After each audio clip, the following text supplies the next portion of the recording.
Aloha! You are listening to Inside the Desert Oasis Room, episode number 172. This episode is brought to you by Tandawai Rum. During this unique and challenging time, Tandawai stands in unity with our partners, customers, and community, with strength and resilience to get through this pandemic, and serving our community by acting responsibly through quarantine and social distancing practices. To enjoy Tandawai rum and Tandawai cocktails from the comfort of your own home, visit our social media pages on Facebook or Instagram at Tandawai Rum. We will get through this together. This episode is sponsored by the Tiki Bar T-Shirt Club, where their monthly T-shirt designs pay tribute to a Polynesian bar or restaurant from days long past. Each design is available for a limited time and will never be produced again.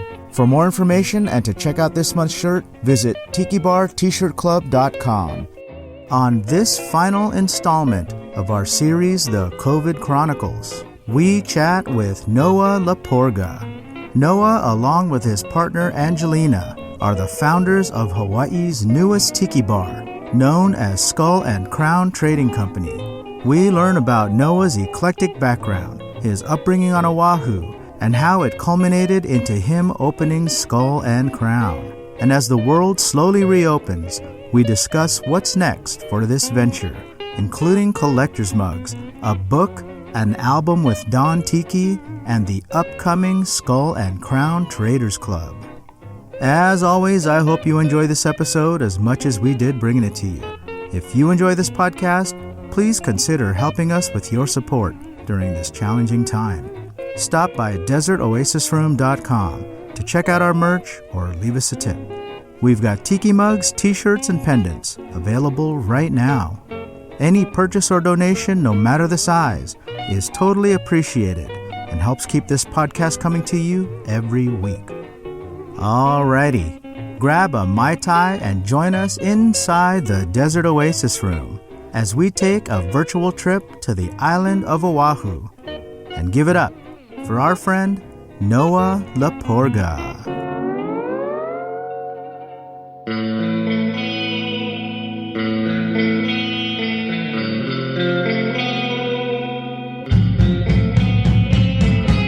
Inside the Desert Oasis Room.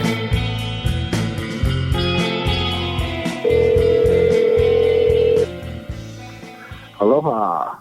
Noa, aloha. What's up, brother? Not much, man. How are you doing? I'm doing good. Happy Tiki Tuesday. It's Tiki Tuesday. Tiki It's a Tuesday. nice day today in Hawaii. I originally was going to stay at home to do this interview until all the maintenance workers were weed whacking. Weed whack today around the house. So I'm like, oh, okay. So where are you right now? You at the bar? I'm at the park. Oh, okay. Still at the park. Nice. I did a little walk before that, so I was like, okay, unwind. Yeah. Always nice to be outdoors there in Hawaii. It's been crazy this past weekend. It's like a rager everywhere you go, like all the beaches and parks. Really? So what's happening out there right now on Oahu? Is it still locked down? We're still under lockdown, but they're allowing, I guess, people, as long as they socially distance, to go to the beach. And Right.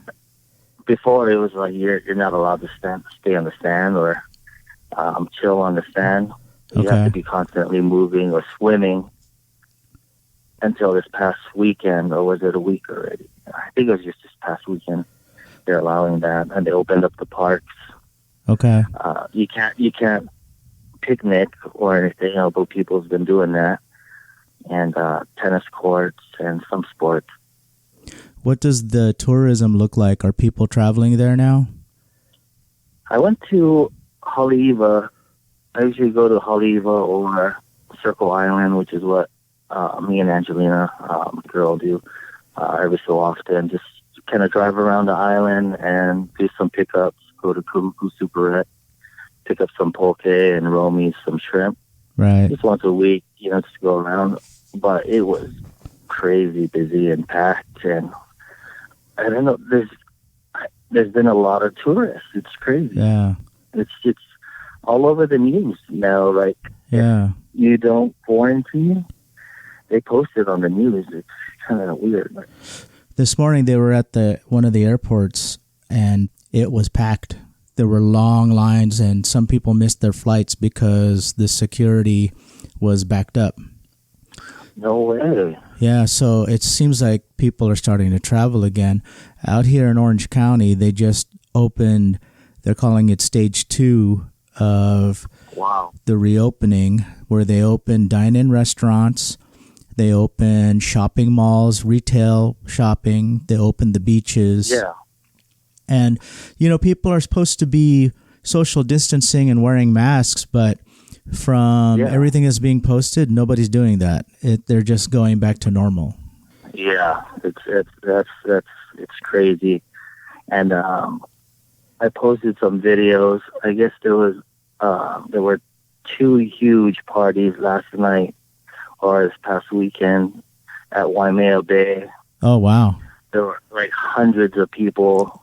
Wow. No masks, all on the beach, throwing ragers.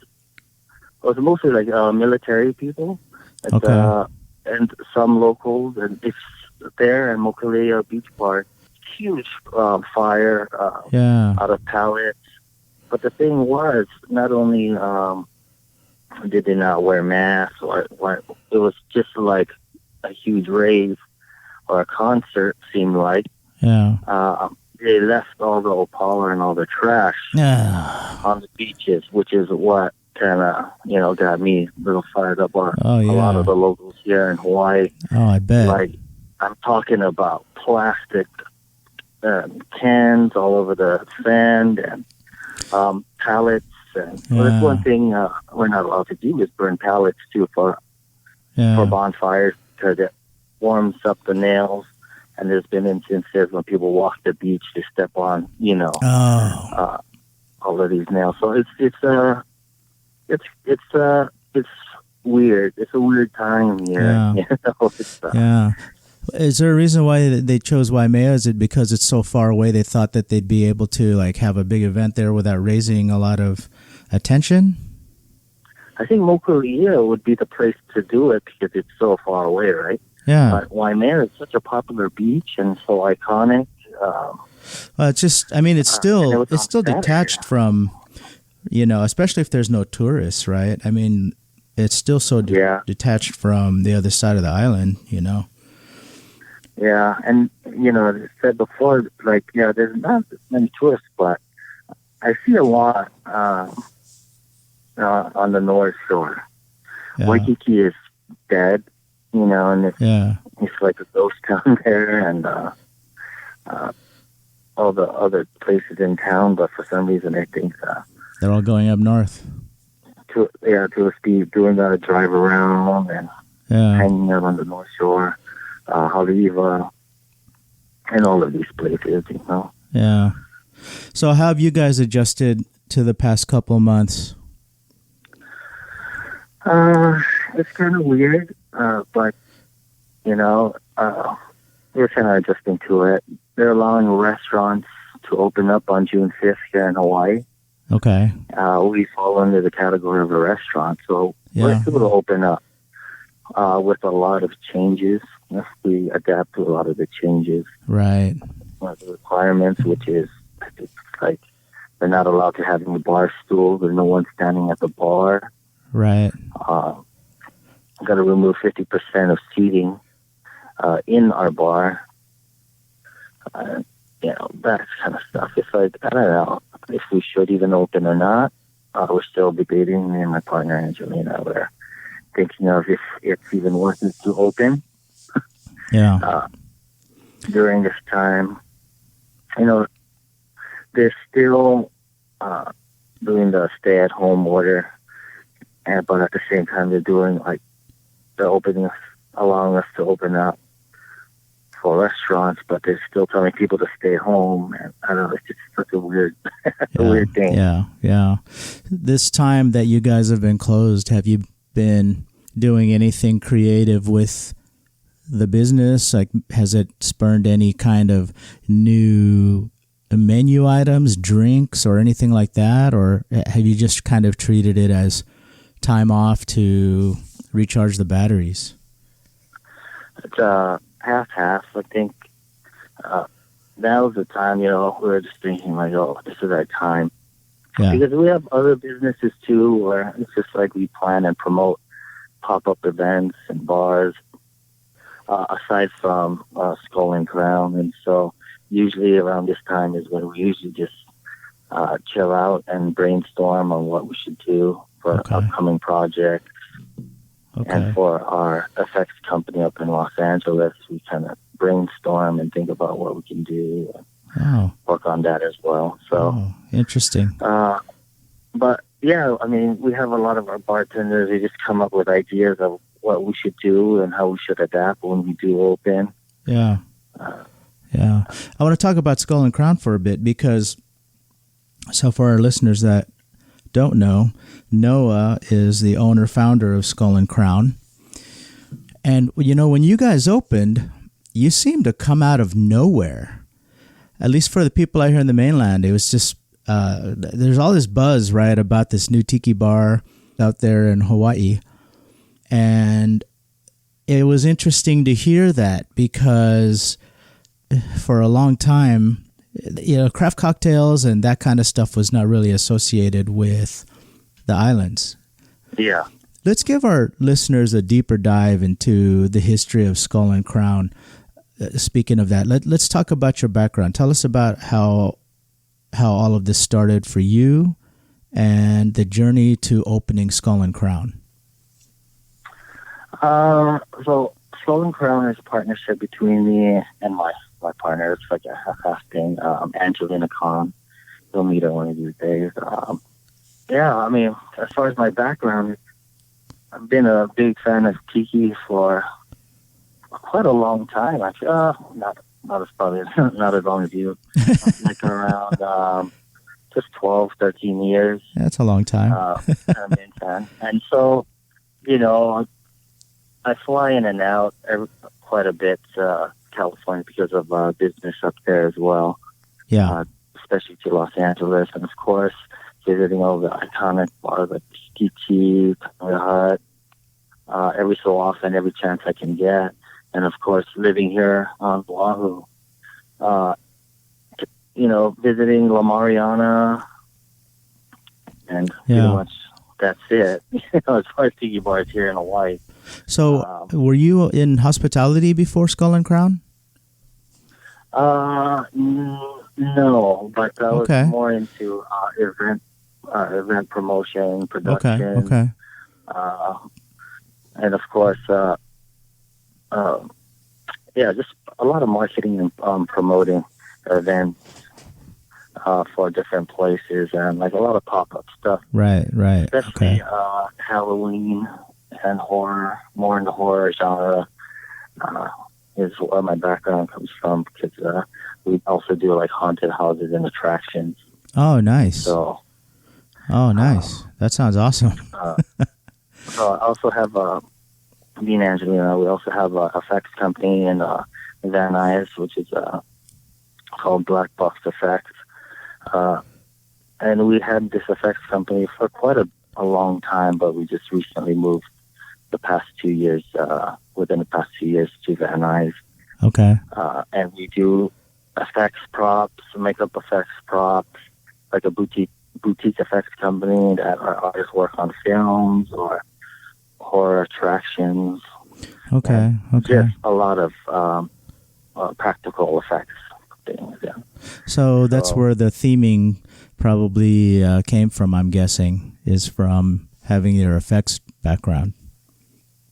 Yeah, our effects background and that, and just coming up and still writing a lot of our pop-up events. So we do Halloween pop-up bars and Christmas bars. As I said before, haunted attractions. But being a big fan of tiki and craft cocktails as well, not just, Yeah. but being born and raised here in Hawaii, I was like born next to the sugar mill here in Hawaii, next to the sugar fields, Okay. or the sugar cane fields, and Kohana opened up too, which was another big thing for us here in Hawaii, having our own rum distillery in Hawaii, which is really cool. Yeah. But growing up here in Hawaii, as far as like I'm talking about before, like as far as craft cocktails was non-existent, and of course, the Mai Tais were mostly like Hawaiian Mai Tai, Sure. Yeah. pineapple juice and rum Yeah. floats. And so when I do go up to the mainland or Los Angeles, and we always hit up all the bars, and you're like, this is what the tiki cocktails is, right? As far as like 1945 Mai Tais and, these all the classic cocktails. Right. And I was like, why don't we have that here in Hawaii? Yeah. I think that a lot of tourists they associate the Mai Tai with Hawaii, but which don't know it isn't. But understandably, they're not going to know the history, the real history of it. So they have an expectation, right? I mean, like, there's been an awakening of sorts on Oahu for the past decade with craft cocktails. Oh, yeah. And, I mean, over just like a decade ago, you couldn't find a good drink anywhere. No. But now you can find a good cocktail in a lot of spots. And it's made me excited about going there just to do some kind of a crawl to try all of these drinks out in all of these bars that were not really known for that before. Yeah, that's true. And that's why we're like big fan of tiki and craft cocktails. And we're like, we know a lot of amazing bartenders here or in general. And, and we're like thinking, why aren't there any tiki bars aside from La Mariana? Right. And we know that, Hawaii is the whole sort of like tiki bar is all about escapism for our people in the mainland, right? Oh, yeah. And when you come to Hawaii is an escapism in itself. Everything here is an escapism. Right. So why go to a fabricated place or somewhere? Well, I think people expect to see that there, though. Yeah. But it just, I don't know why it just kind of fell off a cliff for a little bit. Yeah. I think that maybe, this is my guess, is that in the 80s and 90s, Waikiki started to cater more towards the Japanese tourist. And it became more of a, I don't know, you could see it in the architecture, how it became less of something that was what you would expect to see in the Hawaiian Islands, and more of something what they wanted to provide to the Japanese tourists that wanted to maybe do some higher end shopping and maybe a certain kind of dining. It almost kind of lost its culture in a way in Waikiki. And I don't know, that's just from an observational standpoint for me, having seen it go from really be this where, Waikiki embraced the island style, and then it changed and it became very modern. Yeah. I think it has to be that. And just, as I said before, it's like, there's so many places you can go here in Hawaii that it's like, wow, Yeah. Now you're in Chinatown. Yeah, we're in Chinatown. And, there's a lot of history. And we were thinking about opening up a tiki bar in Waikiki a couple of years ago before the idea. And we had offers to open up in Waikiki, different places, after we shut down our escape room operations, which we had a bunch of escape room. Oh, okay. Things, and that was the thing. So our company, we kind of done a lot of things and a lot of random things, and we just kind of always what's next, and what are the things we like doing. And what made you choose Chinatown? Because of the history of the place, and we want it to be kind of like right in the middle of the island. A lot of locals go to Chinatown as far as in the more of the college and Okay. the maybe like 20s to 40s demographic, like coming down or they don't want to come to Chinatown. And that's another thing. I wanted to try and do something where it would cater to the locals as well, not just tourists, Right. like something for all the people that a lot of my friends and family want to come out and. You get tourists in there as well? Oh, yeah. It's, our demographic is half. It's like 50% tourists, 50% locals. Okay. Which is a pretty, it's a cool percentage, I guess. Yeah. Because, everyone's over there, and it's just like going down. That's what I wanted to do, is make it more intimate and chill, and where tourists and locals can kind of just come and just hang out and make people feel like they're at my house or at our house. You hear in Hawaii, it's like our hospitality. Growing up here in Hawaii, it's always like, oh, come over to my house and just chill. And, that kind of mentality, apply that to our bar. The aloha spirit, you guess you could say. Yeah. That could sound, but it's just, let's put something together where people just feel at home and have a cool ambiance with the background and with effects. So a lot of the props and things we have, like our shrunken heads, the mermaid, or the mo'o, which is the siren, and like this reptile claw. A lot of the stuff, even the skulls there, were all fabricated on our effects studio. And, oh, nice. Kind of shipped it down. Oh, nice. And there's a history, a story for the skull and crown, which is what we wanted to create and just have like a collector or a trader. Okay. Because our building was built in 1901, and so a lot of Chinatown, or most of Chinatown, were trading companies, a lot of trading companies in the area, and they still exist today. Okay. That sounds interesting. We're right across of the pier. Yeah. Chinatown is like located right across of the pier, or the piers, especially Aloha Tower. And before we would come down and migrate here to work on the plantation. So we had like Japanese, Filipinos, Koreans, Puerto Ricans, Portuguese, all types of ethnic backgrounds coming here, migrating to Oahu, which is the melting pot, right? Right. And just kind of roaming Chinatown and downtown Honolulu after, getting off of the ship and just walking around making trades and things like that before getting dispersed into the plantation, the sugar plantation. Right, so, right. A lot of history in Chinatown, a lot of trades going on, legally and illegally. There's like tunnels going under Chinatown where people would do a lot of shady stuff. Yeah. Which is another reason why we wanted to do like a trading company. Yeah.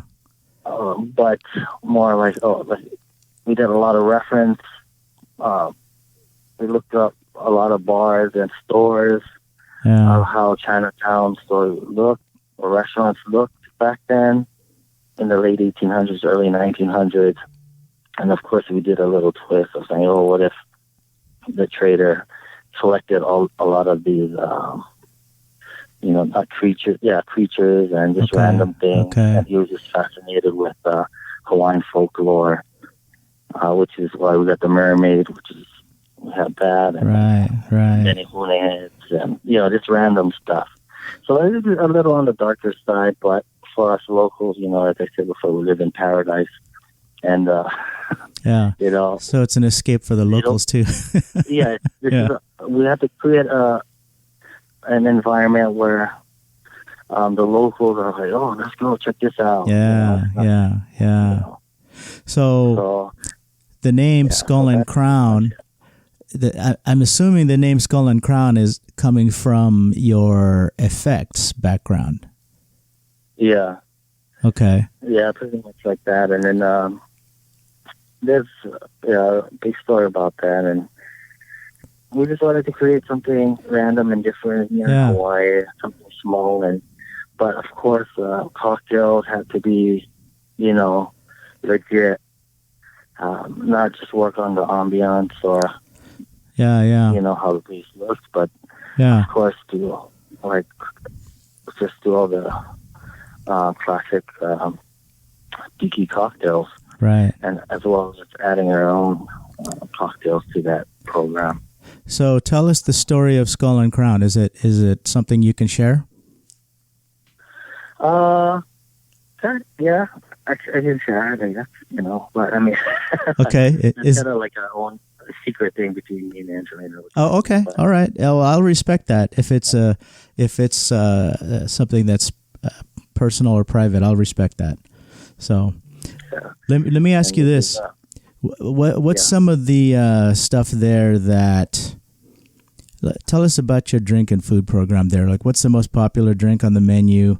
What's your favorite drink on the menu for yourself, and what's your favorite to serve, and the food and all that kind of stuff? Our beverage program, we have a lot of the classic tea cocktails, and I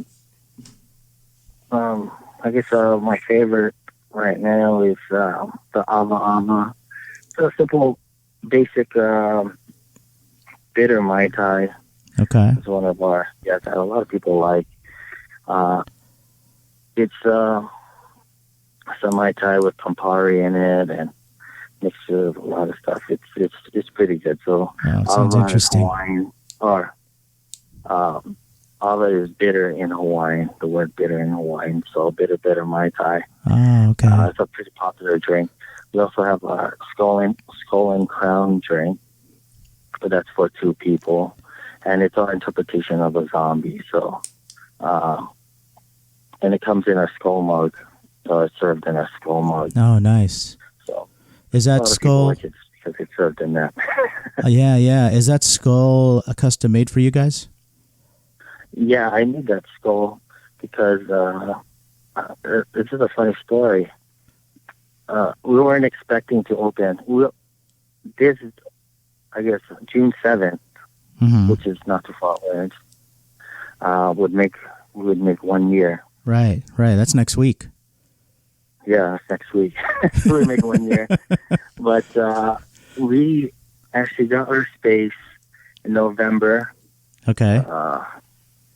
And we were like, okay, just being naive, and just like, okay, we got our space. We're starting to pay the lease on this place. It's only going to take us a couple of months to put everything together, and the liquor license should take maybe a couple months for us to get. Mm-hmm. And we signed the lease, everything, and then our liquor license lawyer was like, it's going to take like 9 months to a year for you to get your liquor license. Wow. And me and Angelina are like, oh man, we're going to die. Yeah. We can't pay rent, till then. And, right. So anyways, long story short, before we found out it was going to take that long, I had a couple people sculpting mugs for us from our effects company, 2 mugs. And then when we were told, when they completed their mugs, we're like, okay, let's mold it. We're talking about Hollywood effects artists. Right. They do everything. So they sculpted, one sculpted a zombie, Guy Ben, and this other guy, Rick, sculpted this really cool tiki mug. And 2 really awesome mugs. So at the end of the sculpts, I was like, okay, those looks good. I approve these. Let's mold them. And then they responded back like, oh, we don't know how to mold. Oh. We don't know how to make molds for ceramic mugs. And they're like, oh, if I knew that in the first place, I would not have asked you guys. You got somebody else. And you're talking about these guys that make molds for like movies, epoxy molds, and all this kind of stuff. And Right. end of it. So I was like, it's displayed right now, still in play form. Oh, really?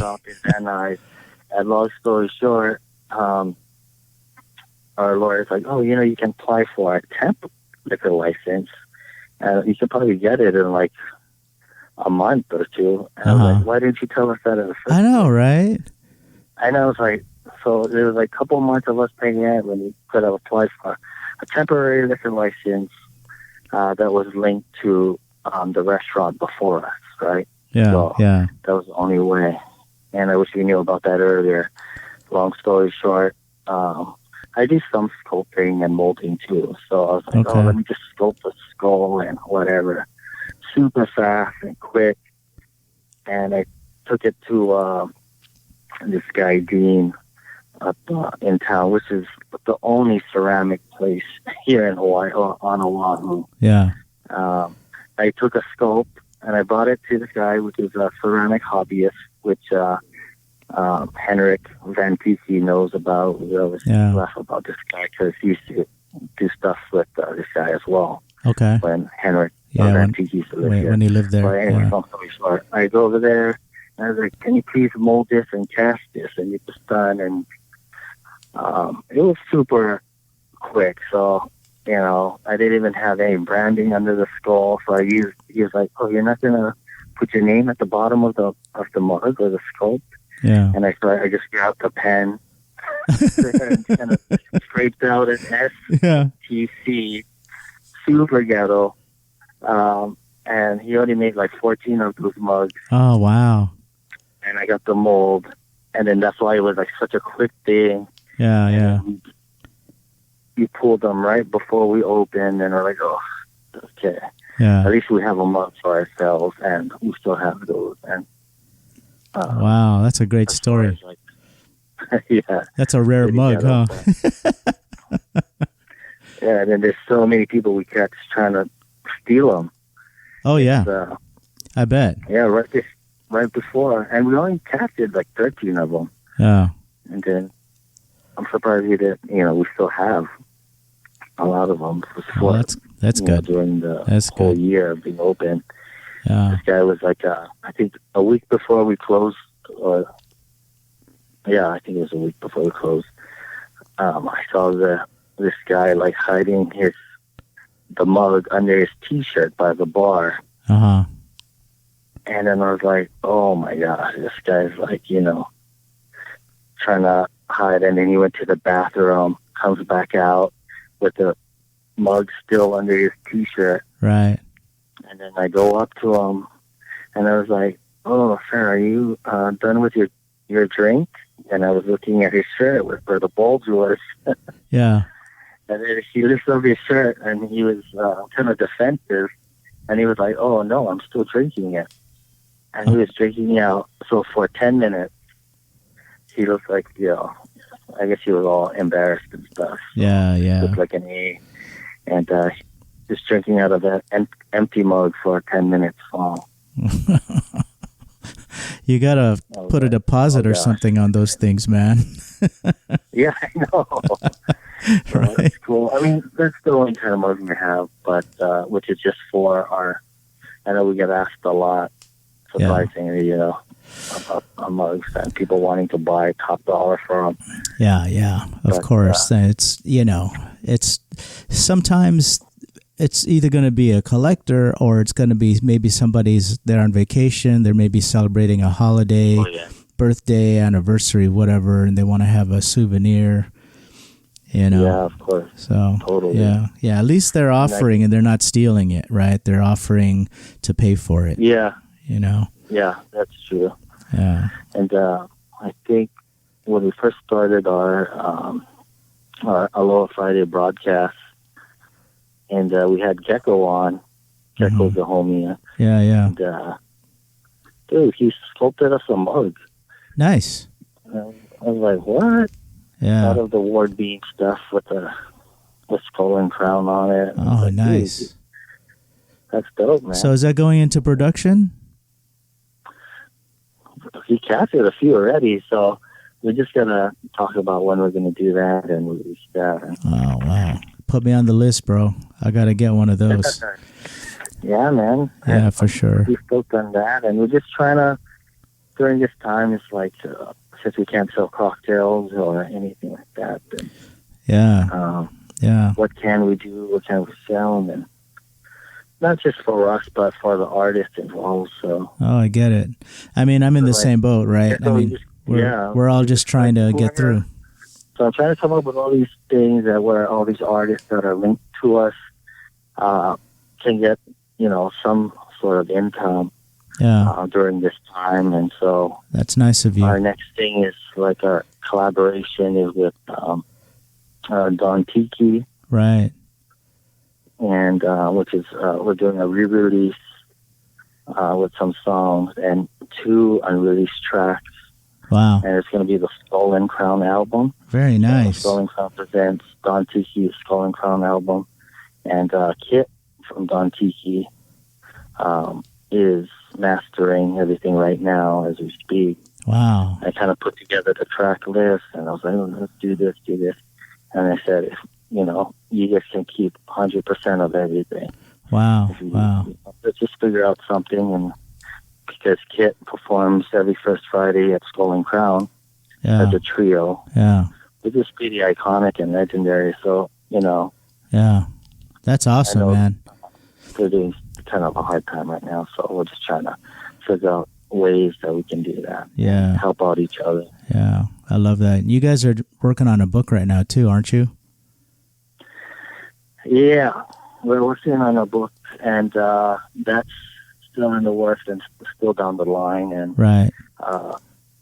The book is going to be a Skull and Crown book, but I love it. We created something else also, which you're a part of, which are supposed to have you a part of the family. I don't know if we could talk about that. I didn't want to bring that up, but if you're bringing it up, then I guess it's okay for us to talk about. Yeah, of course. Well, you know how it used to be back in the day. Creative Vics, they had their own certificates. And Don Tiki, they have their own clubs, right? Right. And but this we started a club on the Skull and Crown, which is Skull and Crown Traders Club. A place where people get together and just kind of support each other, whatever. But within that group is the Dagger Club. These are invite-only members. It's like the Avengers, I guess you could say, the Power Rangers, like the Tiki thing. So we have a bunch of people part of this, the Dagger Club, that are just knowledgeable in Tiki or top-notch bartenders or builders, mug makers, and it's just a tight family. And we're fairly new right now, and that's why we're gonna, I'll talk to you later about, we got to try and form something where ideas and stuff, and people contribute to the club and the Dagger Club. Sure. Yeah. I've got some thoughts about that. Obviously, I've said to you before that I'm honored to have been included in the Dagger Club, but I've got some thoughts about that in the vein of collaborations and things like that with Skull and Crown and Inside the Desert Oasis Room podcast. And obviously I haven't spoken with you about that yet. I've got some ideas in my head that I think we can both benefit from, so of course. Totally. Yeah, and I think that's what the idea is that we help each other out, right? So we'll talk about that. We'll talk about that offline. That's what it's about. It's like we're not going to be making anything about it, but it's all about helping other people. And the Skull and Crown Traders Club will be opening up to the public, but people would have to get ordered a special edition silver coin for Skull and Crown. Yeah. And that's part of the chapter that's open to the public if they get that coin. And the Dagger Club is like, we kind of oversee the Skull and Crown Traders Club, with everything, because we have different chapters. And then, of course, there's you and the Los Angeles or SoCal chapter.